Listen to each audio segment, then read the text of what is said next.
ಯಾವುದೇ ಜಾಗಗಳಿಂದ ಜನರನ್ನು ಬಲವಂತವಾಗಿ ಒಕ್ಕಲೆಳಿಸಬಾರ್ದು. ಇರೋ ಜಾಗಗಳನ್ನು ಕಡ್ಡಾಯ ಮಾಡೋರಿಗೆ ಕೊಡಬೇಕು. ಒಂದು ವೇಳೆ ಅನಿವಾರ್ಯ ಆದರೆ ಪರ್ಯಾಯವಾದ ಜಾಗವನ್ನು ಕೊಟ್ಟು ಅವರಿಗೆ ವ್ಯವಸ್ಥೆಯನ್ನು ಮಾಡಬೇಕು ಅಂತೇಳಿ ನಾವು ಸರ್ಕಾರವನ್ನು ಒತ್ತಾಯ ಮಾಡ್ತೀವಿ. ಬಟ್ ಇದೇ ಘಟನೆ ಇದೆ, ಇದು ಸರ್ಕಾರ ಅಮಾನವೀಯ ನಡ್ಕೊಂಡಿದೆ. ಅಧಿಕಾರಿಗಳು ವಿವೇಚನಾ ರಹಿತ ನಡ್ಕೊಂಡಿದ್ದಾರೆ. ರಾಜಕಾರಣಿಗಳು ಸ್ಥಳೀಯ ಪುಡ ಇರುವಂಥ ರಾಜಕಾರಣಿ ಪುಡಗಳಿದ್ದಾರೆ, ಇವರು ಸರಿಯಾದಂಥ ವರ್ತನೆಯನ್ನು ಜನರು ಮಾಡಿಲ್ಲ.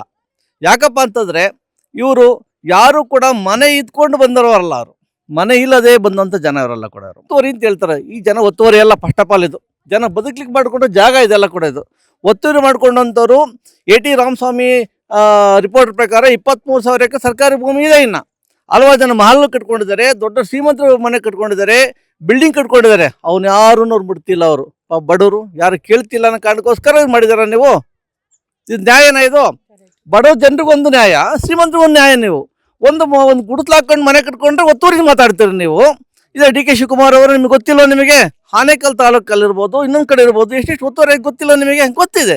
ಆದರೂ ನಿಮಗೇನಪ್ಪ ಅಂದರೆ ದೊಡ್ಡ ಶ್ರೀಮಂತರು ಮಟ್ಟಕ್ಕಾಗ್ತಿಲ್ಲ, ಬಡವರು ಯಾರು ಕೇಳ್ತಿಲ್ಲ ಕಾಡ್ಕೋಸ್ಕರ ಮಾಡ್ತೀರಿ. ಬಡ ಜನ ಹಾಕ್ಕೊಂಡಿದ್ರೆ, ಗುಡಿಸ್ಲು ಹಾಕ್ಕೊಂಡಿದ್ರೆ, ಸರ್ಕಾರಿ ಜಾಗದಲ್ಲಿದ್ದರೆ ಅವರಿಗೆ 94CC ಅಥವಾ 94C ಪ್ರಕಾರ ಆ ಮನೆಗಳು ಕಟ್ಕೊಡ್ಬೇಕು ಅವರಿಗೆ. ಅದು ಸರ್ಕಾರದ ಜವಾಬ್ದಾರಿ. ಇದು ನಾವು ಓಟ್ ಹಾಕೋ ಜನ ಓಟ್ ಹಾಕ್ತಾರೆ, ಈ ದೇಶಕ್ಕೋಸ್ಕರ ದುಡಿತಾರೆ. ಹಂಗಿದ್ದಾಗ ಈ ದೇಶದಲ್ಲಿ ಬದುಕಲಿಕ್ಕೆ ಎಲ್ಲರಿಗೂ ಹಕ್ಕಿ ಇದೆ. ಆದರೆ ಒಬ್ಬರಿಗೆ ಬದುಕದ ಹಕ್ಕಿಲ್ಲ ಅನ್ನೋಂತ ಹೇಳೋದೇ ಇದು ತಪ್ಪಿದು. ಯಾವುದೇ ಬಡವರು ಮನೆ ಬೇಕು, ನಿವೇಶನ ಬೇಕು, ನೆತ್ತಿವೆಲ್ಲ ಒಂದು ಸೂರು ಬೇಕು ಅಂತ ಬಂದಾಗ ನೀವು ಕೊಡೋದಕ್ಕೆ ಉದಾಹರಣೆಗಳಾಗಿರಬೇಕು. ಸರ್ಕಾರ ಕೊಡ್ತೀನಿ, ಯಾರು ಕೊಡಬೇಕು? ಬಡ ಜನ ಇವತ್ತು ಲಕ್ಷಾಂತರ ರೂಪಾಯಿ ಹಣ ಕೊಟ್ಟು ಸೈಟನ್ನು ಕೊಂಡ್ಕೊಳಕ್ಕಾಗ್ತಿಲ್ಲ, ಮನೆಗಳನ್ನು ಕೊಂಡ್ಕೊಳಕ್ಕಾಗ್ತಿಲ್ಲ. ಹಾಗಾಗಿ ಸರ್ಕಾರನೇ ಎಲ್ಲ ಜಾತಿಯ ಬಡವರಿಗೂ ನೆರವನ್ನು ಕೊಡಬೇಕು.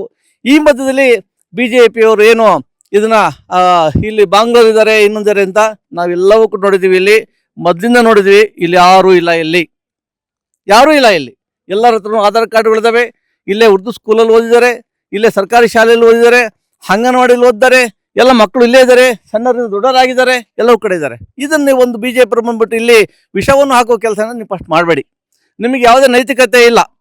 BJP ಸರ್ಕಾರ ಇದ್ದಾಗಲೂ ಕೂಡ ಈ ರೀತಿಯ ಹಲವು ಬಡ ಜನರನ್ನ ನೀವು ಬೀದಿ ತಳ್ಳುವಂಥ ಘಟನೆಗಳು ನಡೆದವೆ. ನೀವೆಲ್ಲವೂ ಕೂಡ ಶ್ರೀಮಂತರ ಪರವಾಗಿದ್ದೀರಿ, ಬಡವರ ಪರವಾಗಿಲ್ಲ ನಿಮಗೆ. ಖಂಡಿತ ಅವರು ಇದನ್ನು ಒಂದು ಕೋಮು ಗಲಭೆಗೆ ಬಳಸ್ಕೊಬೇಕು ನೋಡಿದ್ರು, ರಾಜಕೀಯ ಬೇಳೆ ಬೆಳೆಸ್ಕೋಬೇಕು ನೋಡಿದ್ರು, ಇನ್ನೊಂದು ದೇಶದಿಂದ ರಾಜ್ಯದಲ್ಲಿ ಬಂದ್ಬಿಟ್ಟು ಯಾರು ಮಾತಾಡ್ತಾರೆ ಅಂತೇಳಿ ಮಾಡ್ಲಿಕ್ಕೆ ನೋಡಿದ್ರು. ಅಂದರೆ ರಾಜ್ಯನ ಡಿವೈಡ್ ಮಾಡ್ಲಿಕ್ಕೆ ನೋಡಿದ್ರು, ಭಾಷೆ ಬಗ್ಗೆ ನೋಡಿದ್ರು, ಧರ್ಮದ ಆಧಾರದ ಮೇಲೆ ಹೊಡೆಯಕ್ಕೆ ನೋಡಿದ್ರು. ಅವ್ಯಾವೂ ಕೂಡ ಮಾಡೋಕ್ಕೆ ಸಾಧ್ಯ ಆಗಿಲ್ಲ. ಇವತ್ತು ಬಂದರು ಹೋದ್ರು ಅಷ್ಟೇ. ಆದರೆ ಬಡ ಜನರಿಗೆ ಏನಾದ್ರು ಒಂದು ಗ್ಲಾಸ್ ನೀರು ಕೊಟ್ಟಿಲ್ಲ. ಹೋಗ್ಲಿ, ಇವ್ರಿಗೇನು ಇರಲಿಕ್ಕೆ ವ್ಯವಸ್ಥೆ ಮಾಡ್ತಿಲ್ಲ. ಚಳಿಗಾಲದ ಬದುಕ್ತಿದ್ದಾರೆ, ಇವ್ರಿಗೇನು ವ್ಯವಸ್ಥೆ ಮಾಡಿದ್ರಾ? ಇಲ್ಲ. ಬರೀ ಅವರು ಪೇಪರ್ನಲ್ಲಿ TVಗಳು ಬರಲಿಕ್ಕೆ ಮಾತ್ರ ಮಾಡುವ ಗಿಮಿಕ್ಗಳು ಬಿಟ್ಟರೆ ನಿಜಕ್ಕೂ ಜನರಿಗೆ ಏನೂ ಮಾಡ್ತಿಲ್ಲ.